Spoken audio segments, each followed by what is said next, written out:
بسم اللہ الرحمن الرحیم۔ السلام علیکم ورحمۃ اللہ وبرکاتہ۔ حضرت عبداللہ بن مسعود رضی اللہ تعالیٰ عنہ سے روایت ہے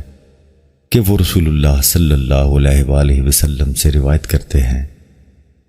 کہ آپ صلی اللہ علیہ وآلہ وسلم نے ارشاد فرمایا کہ قیامت کے دن جب حساب کتاب کے لیے بارگاہ خداوندی میں پیشی ہوگی تو آدمی کے پاؤں اپنی جگہ سے سرک نہ سکیں گے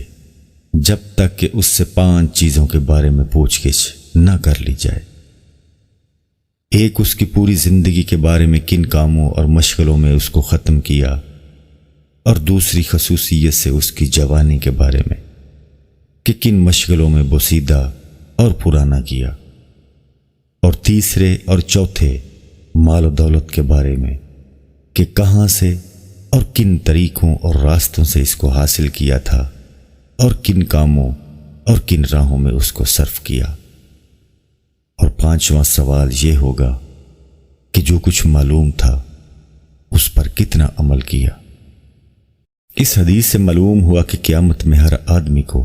اپنے پورے آمد و خرچ کا بھی حساب دینا ہوگا کہ کتنا کمایا، حلال طریقے سے کمایا یا خدا نخواستہ حرام طریقے سے، اور کمائی کو کن مدوں میں خرچ کیا، جائز میں یا ناجائز میں۔ الغرض اس دنیا اور اس کی زندگی میں ہم جو کچھ کماتے اور خرچ کرتے اور آخرت میں اس کا پورا حساب دینا ہوگا۔ وہ بندے بڑے خوش نصیب اور خوش قسمت ہیں جو قیامت کے دن کے اس حساب کو پیش نظر رکھتے ہوئے کمانے اور خرچ کرنے میں اور سارے مالی معاملات میں اللہ تعالیٰ کی ہدایت اور رسول اللہ صلی اللہ علیہ وآلہ وسلم کے لائے ہوئے احکام کی پابندی کرتے ہیں، اور ان کا انجام بہت خطرناک ہے